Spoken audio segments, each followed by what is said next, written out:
Yan. Ngayon taong bayan, di ba ano bang sabi ko taong bayan? Taong bayan. Ano bang sabi ko sa mga nakaraang taong bayan? Di ba sabi ko taong bayan itong taon ng 2026? Di ba sabi ko taong bayan napakagulo ang 2026? Sino bang nakaalala nito? Sa nakaraan sa mga sinasabi ko. Anong sabi ko?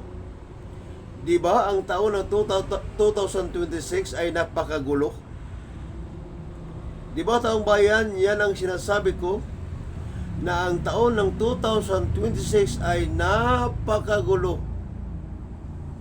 Yan.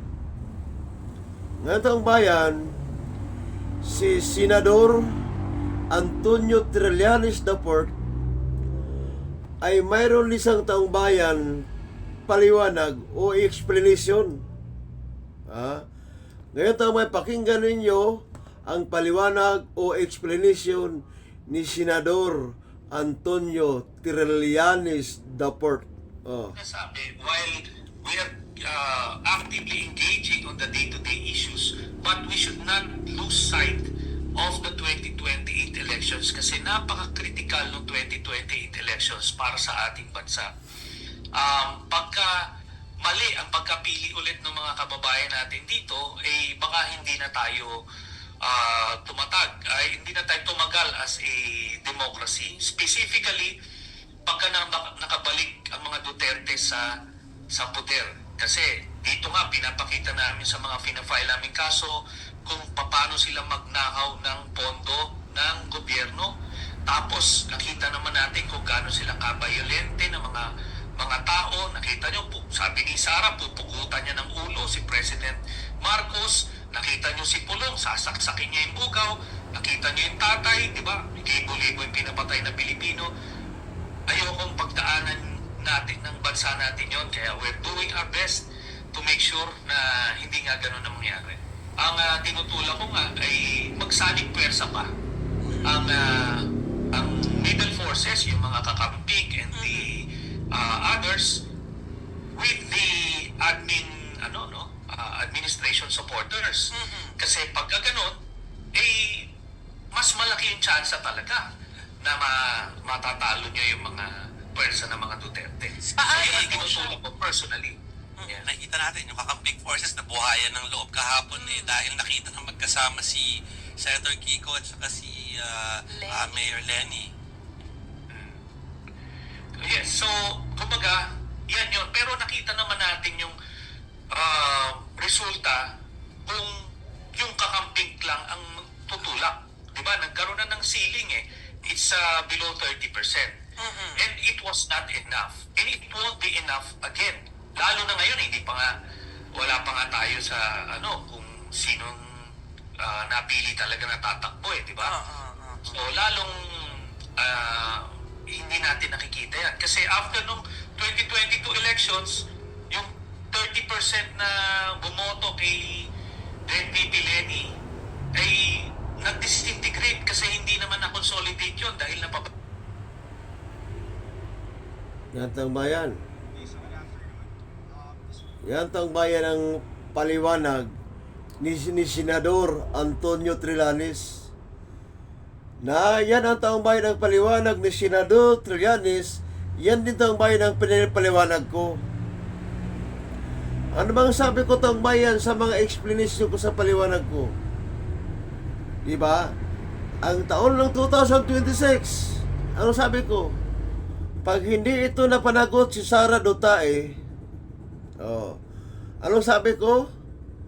Pag itong si Sara Duterte hindi mapanagot sa kanyang panglulustay sa kabanang bayan, sa kanyang panggagago sa kabanang bayan, alam niyo taong bayan, sa taon ng 2027 October, ay filing na po ng Certificate of Candidacy.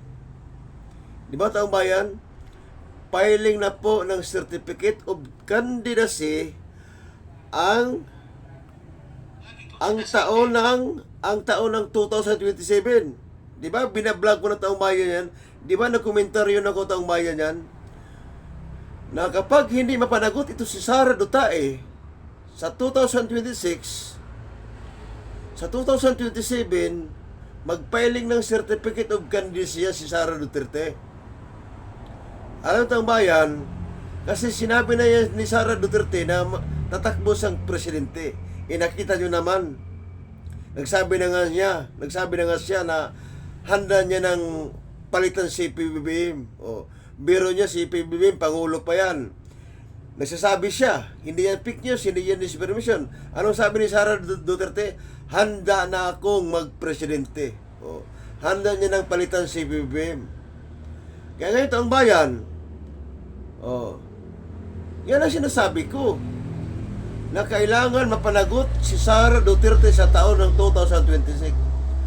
Kailangan na talagang makulong yan si Sara Duterte para hindi na yan makapag-file ng Certificate of Candidacy sa taon ng 2027. October 2027 ay filing na ng Certificate of Candidacy. Kaya nga tayo, pakinggan nyo muli ang explanation o paliwanag ni Senador Antonio Trillanes Daport. We are actively engaging on the day-to-day issues, but we should not lose sight of the 2028 elections kasi napaka-critical ng 2028 elections para sa ating bansa. Pagka mali ang pagkapili ulit ng mga kababayan natin dito, baka hindi na tayo hindi na tayo tumagal as a democracy. Specifically, pagka nakabalik ang mga Duterte sa poder. Kasi dito nga pinapakita namin sa mga fina-file namin kaso kung paano sila magnakaw ng pondo ng gobyerno. Tapos nakita naman natin kung gaano sila kabayolente ng mga tao. Nakita nyo, sabi ni Sara, pupugutan niya ng ulo si President Marcos. Nakita nyo si Pulong, sasaksakin niya yung bugaw. Nakita nyo yung tatay, di ba? Libo-libo yung pinapatay na Pilipino. Ayokong pagdaanan natin ng bansa natin yon, kaya we're doing our best to make sure na hindi nga ganun na mangyari. Ang tinutulak ko nga ay magsalig pwersa pa ang middle forces, yung mga kakamping and the others with the administration supporters. Kasi pagka ganun, mas malaki yung chance talaga na matatalo nyo yung mga pwersa ng mga Duterte. Kaya ang tinutulak ko personally. Nakita natin yung kakamping forces na buhayan ng loob kahapon dahil nakita na magkasama si Senator Kiko at saka si Mayor Lenny. Yes, so kumbaga, yan yun. Pero nakita naman natin yung resulta kung yung kakamping lang ang tutulak. Diba? Nagkaroon na ng ceiling It's below 30%. And it was not enough. And it won't be enough again. Lalo na ngayon, wala pa nga tayo sa kung sinong napili talaga na tatakbo di ba? So lalong hindi natin nakikita yan. Kasi after nung 2022 elections, yung 30% na bumoto kay VP Lenny ay nag-disintegrate kasi hindi naman na-consolidate yun dahil Yan taong bayan ang explanation o paliwanag ni Senador Antonio Trillanes. Tama ang explanation. Tama ang paliwanag ni Senador Antonio Trillanes Daport. Kung ano yung pagkukomentaryo ko rito, kung ano yung pagpapaliwanag ko, yun din ang pagpapaliwanag ni Senador Antonio Trillanes Daport. Yan. Tama ako sa explanation ko. Tama rin si Senador Antonio Trillanes Daport sa kanyang explanation. Kaya anong sabi ko, Marcos loyalists, Marcos supporters, tayo ay mag-unite sa 2026. Yan, sa 2028. Yan ang sinasabi ko. Huwag na tayo magpaligoy-ligoy, huwag na tayo magpatumpik-tumpik. Kailangan na, anong sabi ko, pag hindi mapanagot si Sara Duterte, yan na lang ang tanging para natin. Magsama-sama tayo mga kakamping. Dilawan, Marcos loyalists, Marcos supporter, para durugin itong si Sara Duterte. Pag hindi ito mapanagot sa taon ng 2020 ngayon. Yan.